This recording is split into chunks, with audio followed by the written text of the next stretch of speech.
Puji Tuhan, selamat sore dan salam sejahtera di dalam kasih Tuhan kita Yesus Kristus.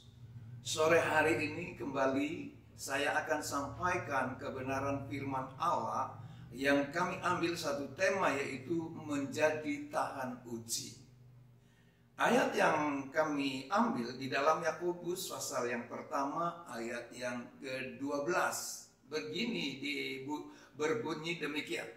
Berbahagialah orang yang bertahan dalam pencobaan, sebab apabila ia sudah tahan uji, ia akan menerima mahkota kehidupan yang dijanjikan Allah kepada barang siapa yang mengasihi Dia.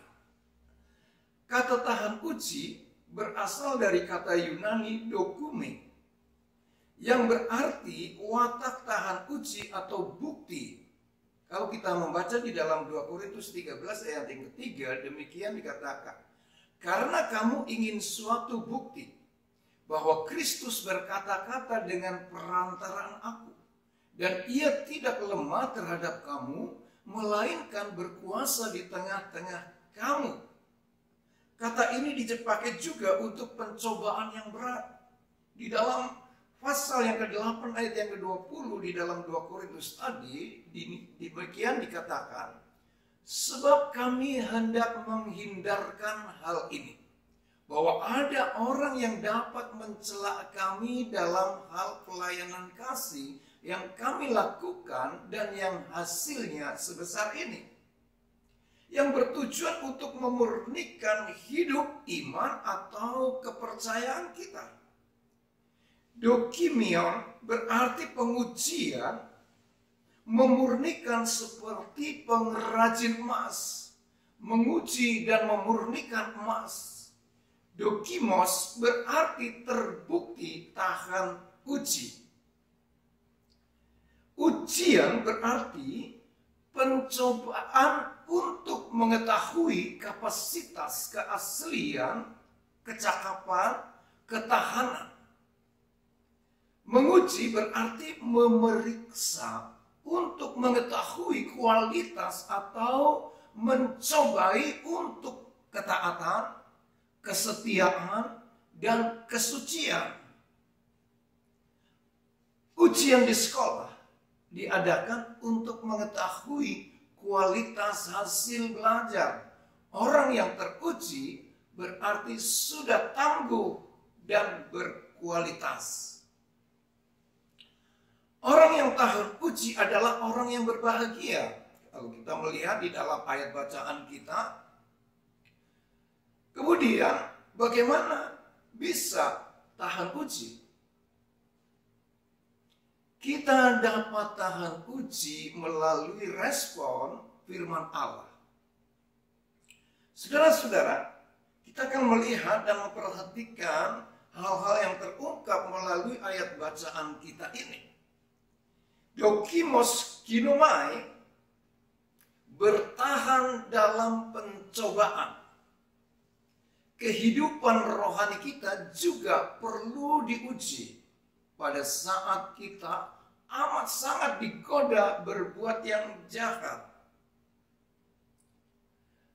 Tahan ujikah seorang bendahara ketika mengelola keuangan perusahaan tempat ia bekerja? Nah, meskipun ada kesempatan, meskipun bisa merubah sesuatu, data-data ataupun apa saja yang akan menghasilkan, akan menguntungkan menurut pemikirannya, namun ada penyimpangan-penyimpangan. Di dalam hal inilah tahan ujikah. Dan di sini kita akan melihat ungkapan-ungkapan dari hal-hal yang terungkap melalui hal ini. Hasilnya ialah watak yang murni. Kita senantiasa diuji agar hidup kerohanian kita sejalan dengan firman Allah dan taat kepada Yesus Kristus. Saudara-saudara, di dalam bertahan dalam pencobaan inilah supaya seseorang di dalam Tuhan pada saat-saat menghadapi kesempatan-kesempatan, pada saat ada godaan-godaan yang bisa saja dilakukannya, namun dia tetap bertahan di dalam iman dan kepercayaan yang teguh, yang sesuai sejalan dengan firman Allah. Dan disinilah saudara-saudara supaya di dalam kehidupan kita beroleh kemenangan atas pencobaan. Kata dokimaso dipakai untuk seseorang yang dianggap layak mencapai suatu standar dalam watak. Contoh, Allah menganggap Abraham layak disebut bapa orang beriman karena ia seorang yang taat dengan sepenuh hati kepada Tuhan. Barnabas juga seorang yang tahan uji atas komitmennya untuk memberi seluruh hasil penjualan tanahnya di Siprus kepada Tuhan. Tahan uji berhubungan dengan watak yang dewasa melalui ketaatan kepada Allah. Nah, di sini saudara-saudara, supaya di dalam kehidupan kita yang mengalami ujian di dalam iman kita yang akan berhubungan dengan watak yang dewasa yang membuktikan ketaatan kepada Allah.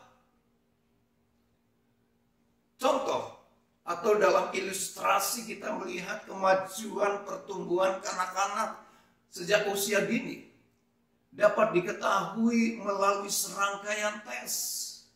Entah suka atau tidak, ia harus mengikuti berbagai tes itu, baik formasi maupun non-formal. Banyak orang sering tidak menyadari bahwa Allah juga melakukan ujian serupa untuk memajukan pertumbuhan iman kita. Nah, di sini saudara-saudara, supaya di dalam kehidupan kita bisa dikatakan menang atas pencobaan inilah, dan kita harus memiliki watak yang dewasa melalui ketaatan kita kepada Allah. Supaya hal-hal yang terjadi, hal-hal yang dihadapi di dalam kehidupan kita ini, sebagai ujian-ujian yang datang di dalam kehidupan kita ini, kita dapat memenangkan satu ujian, satu kerendahan hati, satu kesabaran di hadapan Allah. Supaya hal inilah kita menjadi orang yang tahan uji, yang memiliki watak dewasa melalui ketaatan kita kepada Allah. Berikutnya, teladan orang-orang yang sudah tahan uji. Barangkali kita tidak akan sanggup menghadapi serangkaian pencobaan beruntun yang dialami Ayub. Saudara-saudara, kita melihat apakah tujuan Allah menguji Ayub secara beruntun demikian. Ingat, Ayub juga seorang manusia biasa sama seperti kita. Yang membedakannya adalah Ayub dan kita adalah sikapnya terhadap berbagai kesulitan hidup. Saya ulangi lagi, sikap. Sikap terhadap berbagai kesulitan hidup yang dihadapinya. Ia memutuskan untuk berfokus kepada Allah. Ayub juga mengalami duka cita kematian. Pada saat diuji, ia berkata, "Karena ia tahu jalan hidupku, seandainya ia menguji aku, akan timbul seperti emas." Inilah yang diungkapkan oleh Ayub di dalam Ayub 23 ayat yang 10. Karena ia tahu jalan hidupku, seandainya ia menguji aku akan timbul seperti emas. Ini saudara-saudara, Ayub menyadari ujian yang datang dalam kehidupannya sampai menghadapi kematian daripada anak-anaknya, bahwa dia berfokus senantiasa kepada Allah. karena ia tahu jalan hidupku. Seandainya ia memuji aku, maka aku akan keluar seperti emas. Nah, di sini saudara-saudara, bagaimana tentang Ayub ini? Ayub yakin bahwa Allah mengujinya untuk suatu maksud yang mulia. Allah menghendaki sesuatu akan meningkat di dalam diri Ayub. Akhirnya Ayub terbukti lulus di hadapan Allah. Tuhan mengembalikan harta bendanya 7 kali lipat. Saudara-saudara, Allah tidak mau untuk membuat rugi atau kerugian bagi umat yang percaya kepadanya. Meskipun pada saat mengalami ujian-ujian itu banyak yang dikorbankan. Banyak yang dialaminya sebagai kerugian. Namun pada saat Ayub lulus di hadapan Allah, Tuhan tidak membuat Ayub rugi. Tuhan mengembalikan apa yang menjadi kerugian bagi Ayub. Ia mengembalikan harta bendanya 7 kali lipat. Nah, di sini saudara-saudara, supaya kita dapat melihat pengalaman daripada Ayub yang menjadi teladan bagi orang percaya. Yang sama setiap orang dapat mengalaminya. Terutama orang-orang yang telah menjadi percaya di dalam Tuhan Yesus Kristus. Harus mempunyai keyakinan iman. Bahwa dia dapat bertahan di dalam pencobaan, ujian. Dia harus memenangkan satu pencobaan yang datang dalam kehidupannya. Dan senantiasa ada teladan-teladan di dalam tokoh-tokoh Alkitab ini. Di antaranya Ayub. Ia telah lulus di dalam menghadapi ujian imannya. Dia tetap bertahan. Sehingga apa yang dijanjikan oleh Allah menjadi pengharapan bagi setiap orang yang percaya di dalam Dia. Kalau mungkin sementara kehidupan sekarang ini kita banyak menghadapi berbagai-bagai masalah yang datang. Ketakutan dan kekhawatiran kemungkinan besar muncul di dalam kehidupannya. Namun pengalaman daripada teladan orang-orang yang sudah menang di dalam iman inilah menjadi satu kekuatan di dalam iman kita. Supaya kita senantiasa percaya bahwa di dalam Tuhan Yesus Kristus senantiasa ada jalan keluar. Dan di dalam hal inilah, supaya di dalam kehidupan kita tetap bertekun di dalam iman. Supaya kita tetap mencari Tuhan, mendekat kepadanya. Dan kita berharap hanya kepada Dia di dalam namanya. Dan disinilah saudara-saudara, supaya di dalam kehidupan kita dapat mengalami hal-hal yang baik daripada Tuhan. Kemudian kita mengalami janji-janji daripada Allah sebagai bukti bahwa Allah melihat penderitaan manusia. Bahwa Allah melihat ujian yang diberikannya kepada orang-orang yang dianggap untuk dapat memenangkan ujian ini. Dan disinilah saudara-saudara hal-hal yang perlu kita merenungkan akan kebenaran ini. Supaya kita menjadi orang yang tahan uji. Supaya kita mengalami kebahagiaan sebagai orang yang tahan uji. Di dalam hal inilah supaya di dalam kehidupan kita pun dapat mengalami sebagaimana Ayub telah memberikan teladan di dalam kehidupan kita. Sebagai kesimpulannya, saudara-saudara, bahwa yang pertama bahwa orang yang tahan uji tidak mengenal ada jalan buntu dalam kehidupannya. Selalu ada jalan, selalu ada kesempatan, dan meskipun ada pilihan-pilihan, supaya di dalam kehidupan kita itu tidak salah untuk memilih. Jalan selalu tersedia, jalan yang daripada Tuhan selalu tersedia. Sehingga di dalam hal itulah kita sebagai orang-orang yang mau untuk tahan uji, tidak ada istilah jalan buntu di dalam kehidupan kita.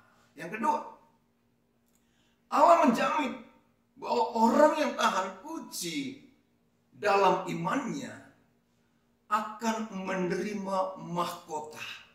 Saya ulang baca di dalam Yakobus pertama ayat yang ke-12. Berbahagialah orang yang bertahan dalam pencobaan. Sebab apabila ia sudah tahan uji, ia akan menerima mahkota kehidupan yang dijanjikan Allah kepada barang siapa yang mengasihi Dia. Saudara-saudara, selain kita menjadi orang yang berbahagia karena dapat bertahan di dalam pencobaan, dan kita setelah melalui pencobaan itu, maka mahkota kehidupan yang dijanjikan Allah bagi kita, bagi barang siapa yang mengasihi Dia. Kemudian berikutnya yang ketiga, orang yang tahan uji adalah orang yang mengambil sikap tetap duduk di kaki Yesus sekalipun orang meninggalkannya. Saya ulang, orang yang tahan uji adalah orang yang mengambil sikap tetap duduk di kaki Yesus sekalipun banyak orang yang meninggalkan Dia. Nah, di sini saudara-saudara yang akan membuat beda satu dengan yang lainnya. Sementara banyak orang menjadi lemah dan meninggalkan Tuhan. Sementara banyak orang yang menjadi ragu-ragu untuk mengiring kepada Dia lalu meninggalkannya. Tetapi kita tetap ada di dalam kasih kemurahan Tuhan. Kita tetap duduk diam di bawah kaki Tuhan. Dan kita tetap bertahan di dalam iman. Nah, di sini saudara-saudara, supaya kita yang sebagai orang yang tahan uji adalah orang yang tetap mengambil sikap, tetap duduk di kaki Yesus. Tanpa melihat pengaruh-pengaruh dari banyak orang yang mulai meragukannya atau meninggalkannya. Tetapi kita tetap ada di dalam persekutuan dengan Tuhan. Yang keempat, pada saat kita dicobai, kita harus tetap bertahan di hadapan Allah, menanti pertolongannya. Nah, di sini saudara-saudara kita melihat, pada saat kita menghadapi pencobaan, kita harus tetap bertahan di hadapan Allah, menanti pertolongannya. Karena janji daripada Allah tetap untuk memberikan pertolongan bagi mereka yang berseru kepadanya. Sehingga di dalam kehidupan kita, kita mau untuk tetap menghadapi pencobaan, bukan lari dari pencobaan. Kita tetap menghadapinya. Dan kita tetap harus bertahan di dalam iman kepada Allah untuk menanti pertolongan Tuhan pada waktunya. Nah, di sini saudara-saudara, hal-hal yang perlu menjadikan renungan di dalam kehidupan kita, supaya kita mengiring kepada Tuhan sebagai orang-orang yang dapat bertahan di dalam ujian. Dan itu tidak lepas dari setiap orang akan mengalaminya, akan menghadapinya. Sehingga di dalam kehidupan kita, kita sebagai orang-orang yang menang, orang-orang yang tetap teguh berdiri di dalam iman, orang-orang yang terus berharap kepada Tuhan. Sehingga di dalam kehidupan kita inilah, maka kita beroleh sesuatu daripada Tuhan. Hal-hal yang menjadi kerugian-kerugian apabila di dalam kehidupan kita banyak senantiasa memberikan pengorbanan ke pengorbanan. Namun Allah akan menggantikannya apa yang telah dialami di dalam kehidupan kita. Nah, di sini saudara-saudara ada ujian-ujian di dalam kehidupan kita yang perlu kita lalui, sehingga di hadapan Tuhan kita benar-benar beroleh kekuatan baru setiap saat, dan Tuhan akan memimpin kehidupan kita. Puji Tuhan, renungan firman Tuhan akan saya sampaikan di sini. Namun sebelum saya mengakhirinya, saya mau berdoa bagi saudara sekalian, bagi khususnya jemaat Tuhan GPDI Taman Firdaus Sidarja, dan bagi banyak orang yang menjadi pemirsa di dalam kami memberitakan firman Allah pada saat ini. Kita akan berdoa. Bapa di dalam surga, saat ini Tuhan, kami berdoa bagi kebenaran firman Allah yang telah kami sampaikan, supaya di dalam kehidupan kami yang tidak lepas daripada masalah kehidupan, sebagai pencobaan, sebagai ujian di dalam iman kami semua. Namun kebenaran firman Allah yang kami terima Tuhan, selalu ada jalan keluar di dalam Engkau, supaya kami tetap bertahan di dalam ujian iman, supaya kami menjadi pemenang di dalam pencobaan. Dan Tuhan, kami mau mempelajarinya dari orang-orang yang memberikan teladan di dalam kemenangan-kemenangan, di dalam bertahan, di dalam ujian iman ini. Terima kasih Bapa di dalam surga, terima kasih. Dan pada saat ini, kesempatan ini kami berdoa bagi seluruh jemaat GPDI Taman Firdaus, agar tiap-tiap pribadi maupun tiap-tiap keluarga, mereka tetap ada di dalam pemeliharaan Tuhan. Engkau memberikan berkat-berkat di dalam pekerjaan ataupun usahanya masing-masing. Engkau memberikan keselamatan. Engkau menjauhkan dari sakit penyakit. Engkau memberikan senantiasa tuntunan bimbingan daripada Allah Roh Kudus di dalam iman. Dan kami juga berdoa bagi seluruh pemirsa dimanapun berada. Tuhan berkati mereka semua, agar apa yang menjadi firman Allah yang telah didengarnya ini menjadi kekuatan baru, pengertian baru, dan akan memuliakan Tuhan, bahkan beroleh berkat-berkat daripada Allah, sesuai dengan janji-janji daripada firman-Mu. Terima kasih Bapa di dalam surga, terima kasih. Bila pada saat sore hari ini, kami senantiasa merindukan berkat daripada Allah turun bagi kami semua. Oleh sebab itu saudara-saudara kalian, terimalah berkat dari Allah Bapa, damai sejahtera, sukacita, kasih karunia dari Yesus Kristus di dalam persekutuan Allah Roh Kudus, mulai saat sore hari ini, bahkan sampai selama-lamanya. Maranatha, Tuhan Yesus datang kembali kali yang kedua. Ucapan berkat ini kami naikkan dengan penuh ucapan syukur di dalam berkat nama Tuhan Yesus Kristus. Haleluya. Amin.